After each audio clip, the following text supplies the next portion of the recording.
नमः शिवाय। हर हर महादेव। आज 28 अगस्त सावन का आखिरी सोमवार है और प्रदोष व्रत है। आइए, अब तक आप उपाय नहीं किए हो तो आपके पास आखिरी मौका है, वो भी शुभ संयोग। बहुत ही पवित्र महीना और बहुत ही शुभ संयोग। आज एक तो सोमवार, ऊपर से प्रदोष, तो सोने पर सुहागा। कोई भी उपाय, कोई भी मंत्र जप बहुत ही पुण्यदायी फल हमें देगा। आइए हम पहले उपाय की तरफ चलते हैं। तो हमें क्या चाहिए? 1 लोटा जल। और जल कहाँ से लेना है? ध्यान से सुनिएगा। जल हमें कहाँ से लेना है? कोई ऐसा शिव मंदिर के पास जाइए जहाँ उसके पास नदी हो, उसी नदी का जल भरकर हमें शिवलिंग पर आज अर्पण करना है। बहुत ही विशेष नक्षत्र चल रहे हैं ये तो, लेकिन हर जगह संभव अधिकतर नहीं रहता कि शिव मंदिर के पास नदी हो। तो इसके लिए आपको क्या करना है? अगर आपको नदी नहीं है शिव मंदिर के पास तो आप गंगा जल उपयोग में ले सकते हैं। तो उस कलश को आप गंगा जल से पूर्णतः भर लीजिए। अगर आपके घर में पर्याप्त मात्रा में गंगा जल नहीं है तो आप 11 बूंद 21 बूंद कलश में डाल लीजिए। बाकी आप नॉर्मल जल जो अपने घर में है स्वच्छ, वो भर लीजिए। भरकर आप शिव मंदिर आइए और उत्तर दिशा की तरफ अभिषेक कीजिए। श्री शिवाय नमस्तुभ्यम, श्री शिवाय नमस्तुभ्यम। इसके बाद वहीं बैठकर 2 मिनट तक प्रभु का ध्यान लगाइए, शिव परिवार का जयकारा कीजिए और अपनी मनोकामना कह दीजिए। ऐसा करने से आपकी मनोकामना अवश्य ही पूर्ण हो जाएगी। और प्रदोष काल में और सोमवार के दिन महामृत्युंजय का मंत्र का जाप अवश्य कर लीजिए, बहुत ही पुण्यदायी होता है। महामृत्युंजय मंत्र आप ध्यान से सुनिए। ओम त्र्यंबकम यजामहे सुगंधिम पुष्टिवर्धनम उर्वारुक्मि वंदेनान मृतो मोक्षिमामृतात्।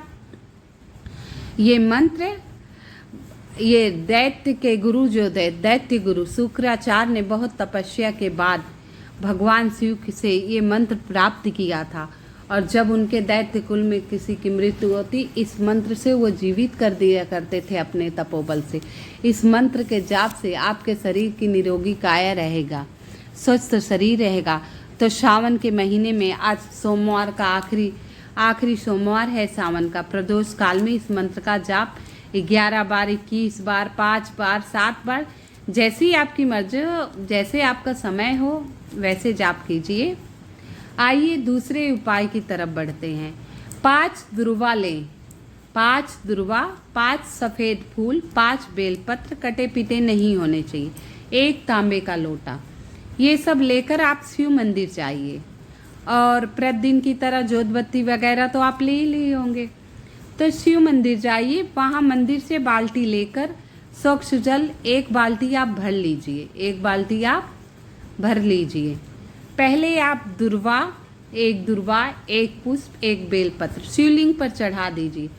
उसके बाद बाल्टी में से 1 लोटा जल लेकर शिवलिंग पर अर्पण कीजिए। बाल्टी में से 1 लोटा जल लेकर शिवलिंग पर आप अर्पण कर दीजिए। फिर आपको दोबारा दूसरा दुर्वा, फिर सफ़ेद फूल, फिर बेलपत्र चढ़ाकर फिर दूसरा लोटा भरकर शिवलिंग पर अर्पण कीजिए।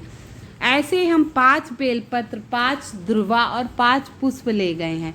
तो हमें 5 बार ये उत्तर दिशा की तरफ मुख करके शिवलिंग पर अर्पण करने के बाद 1-1 लोटा यानी 5 लोटे जल हम चढ़ा चुके, 5 लोटा जल समर्पित करेंगे। ऐसे करने के बाद वहाँ 2 मिनट बैठकर आपको जो मंत्र भगवान जी का आता हो, ओम नमः शिवाय, नमः शिवाय, श्री शिवाय नमस्तुभ्यम, जो भी आप मंत्र जानते हो उस मंत्र का 2 मिनट जाप कीजिए और अपनी समस्या कहिए। जो आपके जीवन में समस्याएं चल रही हैं, परेशानियां चल रही हैं, वहाँ आराम से बैठकर जैसे 2 लोग आपस में बात करते हैं ऐसे ही आपको भगवान शंकर से बात करनी है, अपनी समस्याओं के बारे में बताना है। हर उपाय के बाद आप समस्या अवश्य बताइए और उस समस्या का समाधान करने के लिए भगवान महादेव जी से कहिए, विनती कीजिए, अर्जी लगाइए, तो आपकी समस्या अवश्य दूर होगी और सारी मनोकामना भगवान भोलेनाथ आपकी अवश्य पूर्ण करेंगे। अगर आप सब मेरी वीडियो को पहली बार देख रहे हो, मेरी आवाज़ पहली बार सुन रहे हैं, कृपया लाइक एवं सब्सक्राइब अवश्य कर दीजिएगा। आप सभी से निवेदन है और कमेंट में हर हर महादेव अवश्य लिख दीजिएगा। आइए बहुत ही आसान सा, बहुत ही छोटा सा तीसरे उपाय की तरफ चलते हैं। इस उपाय में हमें क्या लेना है? मक्खन। आपके घर में शुद्ध मक्खन बन रहा है तो बहुत उत्तम है, लेकिन आजकल तो बहुत कम है। ग्रामीण इलाकों में मक्खन मिल जाता है, शहरों में कहाँ मिलेगा। तो कोई चिंता की बात नहीं है, आजकल डेयरियों पे चाहे जितना मक्खन ले आइए मिल जाता है, मक्खन ले आइए। ये रहा शिवलिंग। शिवलिंग पर जो माता पार्वती का स्थान है, हस्त कमल, जहाँ ये रेड लाइन बनी है, वहाँ खूब अच्छी तरह मक्खन से लेपन कर दीजिए। खूब अच्छी तरह मक्खन से लेप कर दीजिए और इसके बाद जो जोत बत्ती आप ले गए हैं उसे जलाइए और अपनी मनोकामना कह दीजिए। अपनी मनोकामना कह दीजिए, आपकी मनोकामना अवश्य ही पूर्ण हो जाएगी, अवश्य ही पूर्ण हो जाएगी। माता पार्वती, माता गौरी किसे अर्जी लगाकर आ जाइए, अपनी समस्याओं के बारे में कह दीजिए, अपनी मनोकामना के बारे में कह दीजिए। उसके बाद वहाँ 2 मिनट बैठकर शिव परिवार का ध्यान कीजिए। शिव परिवार का ध्यान कीजिए, पुनः अपने घर को आ जाइए, आपकी मनोकामना अवश्य ही पूर्ण हो जाएगा। सावन का बहुत ही पवित्र महीना अभी चल रहा है, अभी आपके पास मौका है।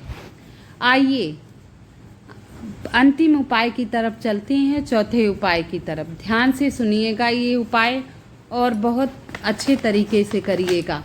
पहले हमें 4 सफ़ेद फूल लेने हैं, 3-4 आप सफ़ेद फूल ले लीजिए, 3-4 सफ़ेद फूल ले लीजिए। चावल के दाने 7 अक्षत, टूटे फूटे नहीं होने चाहिए, 7 अक्षत ले लीजिए और अखंडित 1 बेलपत्र। ये सामग्री आप ले लीजिए। ये उपाय हमें प्रदोष काल में करना है। पहले तो हम अपने घर की चौखट पर, जो हमारे घर का दरवाज़ा है, चौखट पर, वहाँ एक लंबी बत्ती का घी का दीपक जलाएंगे। अपने दक्षिण दिशा की तरफ, अग्निकोण की तरफ आप एक लंबी बत्ती का दीपक जला लीजिए और घर से इन सब सामग्रियों को बिना चप्पल पहने, इसे क्या करना है? बिना चप्पल पहने भाई मंदिर आना है। अगर नज़दीक हो तो अब बहुत दूर हो तो बात अलग है, लेकिन कोशिश यही कीजिएगा आप सब कि बिना चप्पल पहने भगवान शिव के मंदिर जाइए इन सामग्रियों को लेकर। शिवलिंग पर आप पहले जल अर्पित करेंगे। क्या करेंगे? जल अर्पित करेंगे। धीरे धीरे ओम नमः शिवाय, ओम नमः शिवाय, ओम नमः शिवाय, ओम नमः शिवाय। जो जल अर्पण कर रहे हैं उस थोड़ा सा जलाधारी के नीचे कटोरी रख दीजिए, कोई पात्र रख दीजिए जो ले गए, उसे थोड़ा सा जल लेकर अपनी आँखों पर लगा लीजिए। आँखों पर लगाने के बाद जोत जो ले गए हैं गोलबत्ती का वहाँ प्रज्वलित कीजिए और 2 मिनट वहाँ बैठकर आप भगवान भोलेनाथ के मंत्रों का जाप कीजिए। आप भगवान भोलेनाथ के मंत्रों का जाप अवश्य करा कीजिए। कोई उपाय में आपको जाप बताएं ना बताएं, लेकिन अपनी समस्याओं और जाप को अवश्य कीजिएगा। कोई उपाय करे ना करे, 1 लोटा जल ले जाकर शिवलिंग पर अर्पण करके अपनी मनोकामना कह दीजिएगा। अवश्य ही भगवान भोलेनाथ आपकी मनोकामना पूर्ण कर देंगे। इसके बाद आप मंदिर के बाहर शिव मंदिर की चौखट पर बैठ जाइए। इसके बाद आप आकर शिव मंदिर के चौखट पर बैठ जाइए और अपने आंचल झोली फैलाकर, दोनों हाथ फैलाकर अपनी मनोकामना कह दीजिए। आंचल फैला लीजिए और दोनों हाथ फैलाकर अपनी मनोकामना कह दीजिए। ये सब कहने के बाद आप अपनी समस्या मनोकामना सब कह के आ जाइए और थोड़ी देर वही चौखट से, जैसे हम बाहर से घर की तरफ अपने अंदर देखते हैं वैसे शिवलिंग की तरफ आप बाहर से देखिए और जयकारा लगाकर अपने घर आ जाइए। हर हर